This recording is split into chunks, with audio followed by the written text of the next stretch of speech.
సినీ దర్శకుడు అజయ్ భూపతి చేతుల మీదుగా నా love story first look poster launch అయింది. మహీరా క్రియేషన్, సుప్రియా ఆర్ట్స్ బ్యానర్లపై దొమ్మరాజు అమరావతి, శ్రీకాంత్ రెడ్డి సంయుక్తంగా ఈ చిత్రాన్ని నిర్మిస్తున్నారు.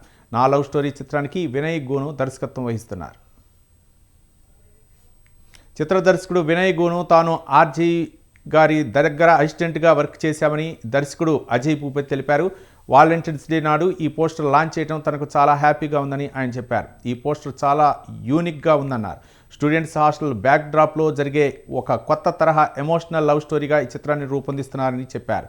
దర్శకుడు వినయ్ గోను ఈ సినిమా ద్వారా పెద్ద సక్సెస్ సాధించాలని కోరుకుంటున్నానని అజయ్ భూపతి తెలిపారు. దర్శక నిర్మాతలకు, చిత్ర యూనిట్కు ఆయన శుభాకాంక్షలు తెలియజేశారు. పోస్టర్ లాంచ్ చేసిన దర్శకులు, మిత్రులు అజయ్ భూపతికి ధన్యవాదాలు తెలిపారు. చిత్ర దర్శకుడు వినయ్ గోను తెలిపారు. ఈ అద్భుత ప్రేమ కథకు అద్భుత సంగీతం అందిస్తారని సంగీత దర్శకుడు చరణ్ అర్జున్ తెలిపారు. వచ్చే ప్రేమికుల రోజున ఇందులోని పాటలు అందరూ రింగ్ టోన్ పెట్టుకునేలా ఉంటాయన్న నమ్మకం తనకుందని చరణ్ చెప్పారు. మంచి లవ్ స్టోరీలో నటించే అవకాశం రావడం చాలా ఆనందంగా ఉందని ఈ చిత్రంలో లీడ్ రోల్లో నటిస్తున్న మోహిత్ పెద్దాడ తెలిపారు. మార్చి నెల మొదటి వారం నుంచి ఈ చిత్రం తొలి షెడ్యూల్ షూటింగ్ ప్రారంభిస్తామని నిర్మాతలు తెలియజేశారు.